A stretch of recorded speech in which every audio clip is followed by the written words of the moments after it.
cliente me ligou preocupado na semana passada. Ele viu que a carteira dele estava rendendo um pouco abaixo do CDI nos últimos 3 meses.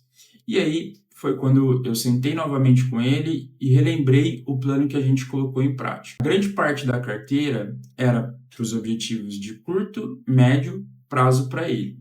Só que uma parte a gente estava pensando lá na frente, onde ele chegasse na sua liberdade financeira e pudesse desacelerar no seu trabalho. Então, eu deixei claro para ele que a métrica que ele está usando para ver se a carteira está rendendo bem ou não estava errada. Nesse vídeo eu vou te mostrar que usar uma carteira de longo prazo para se comparar com o CDI de curto prazo é um erro que pode te custar caro. E aí os seus investimentos se tornam mais uma aposta do que realmente algo que você consiga chegar no seu objetivo de longo prazo.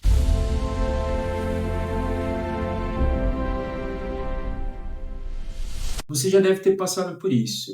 Entrou no seu extrato do banco, olhou a performance da sua carteira e viu que estava rendendo abaixo do CDI. E aí vem a preocupação.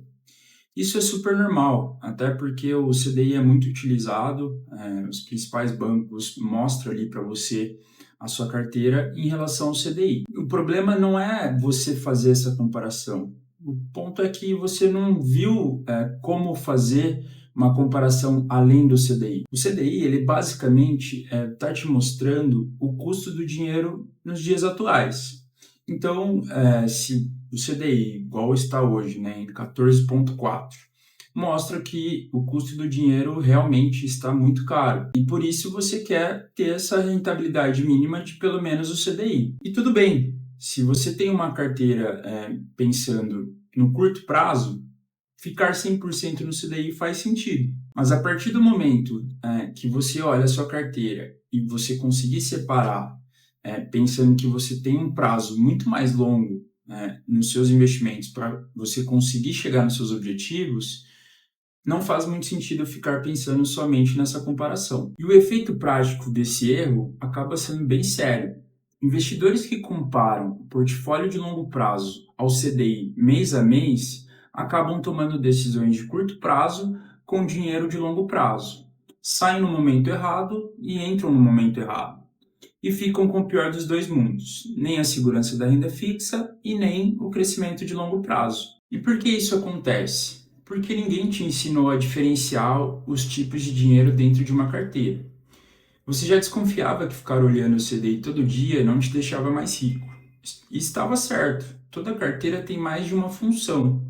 E cada função tem um horizonte de tempo e de risco diferente. E cada horizonte exige um benchmark diferente. O dinheiro da sua reserva, que você pode precisar amanhã ou no curtíssimo prazo, esse deve sim realmente estar em linha com o CDI e o mais importante é liquidez e segurança.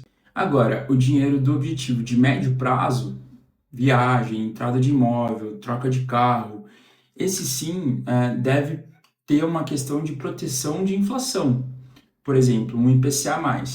Aí é que entra o nosso benchmark correto.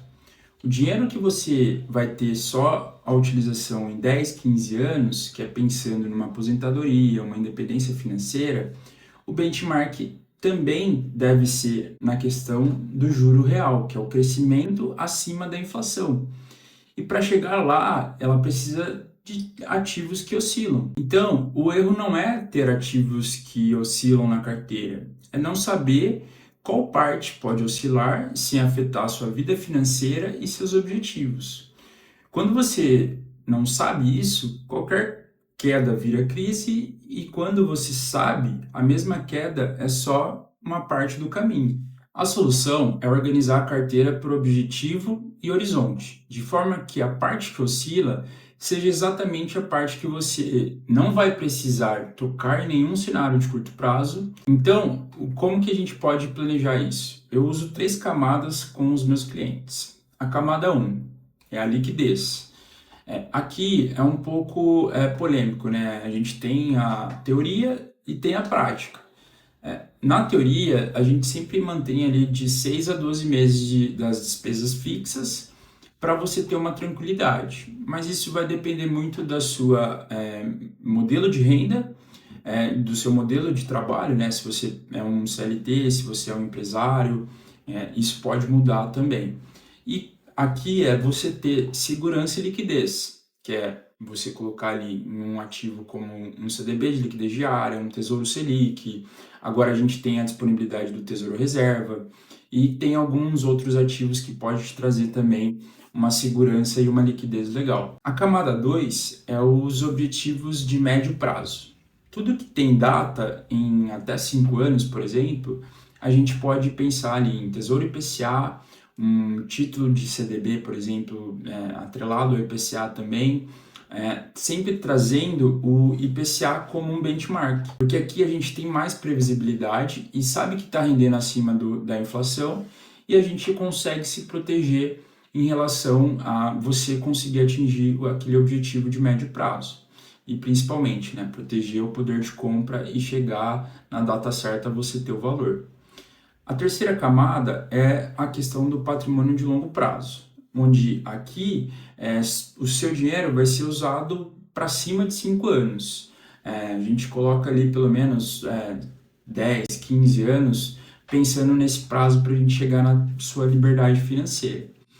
Então, aqui a gente usa algumas outras classes de ativos, que podem ser os ETFs de índice, fundos imobiliários, ativos de crescimento, porque nessa fase que você vai estar, o foco é crescer seu patrimônio, e não, por exemplo, pensar só em gerar renda passiva, ou somente preservar o patrimônio, né? A gente precisa realmente buscar uma rentabilidade real que é acima da inflação. E a gente consegue ver na prática que realmente, se a gente pensa no longo prazo, o CDI não bate os principais índices de mercados quando a gente pensa num período de 10 anos, por exemplo.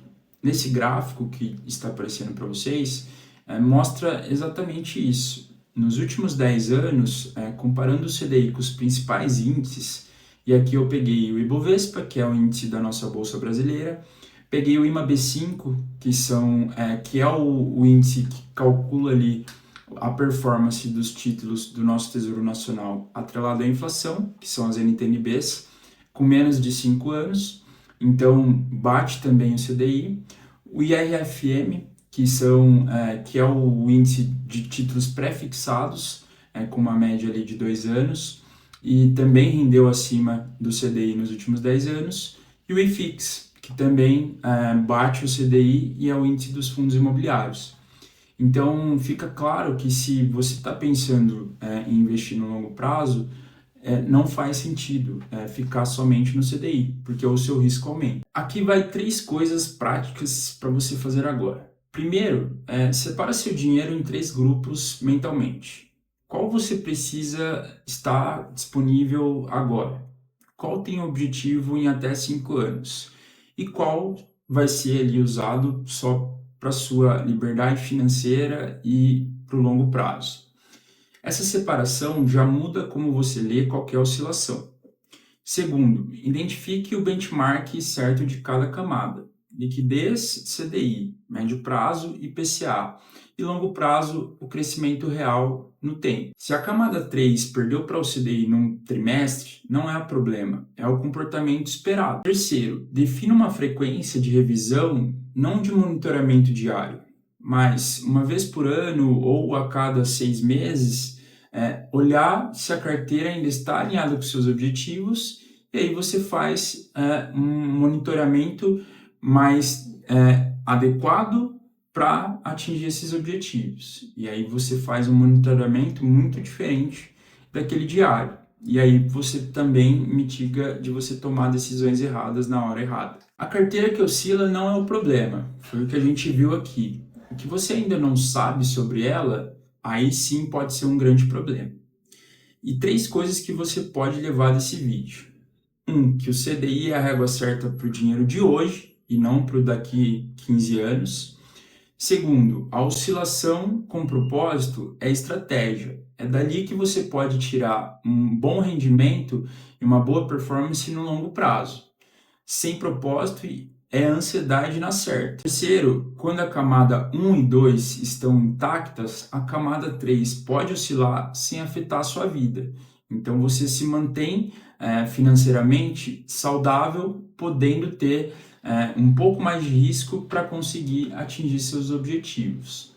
Se você quer saber se sua carteira está estruturada por camadas de acordo com o que você precisa, vou deixar aqui na descrição o link da minha consultoria. Hoje eu sou consultor de investimentos, especialista de investimentos certificado pela Ambima, e ali você pode fazer o preenchimento das primeiras informações e a gente marcar um bate-papo para ver se faz sentido ali o meu atendimento para você e eu também te dar um diagnóstico inicial. Agradeço por ficar aqui até o final do vídeo.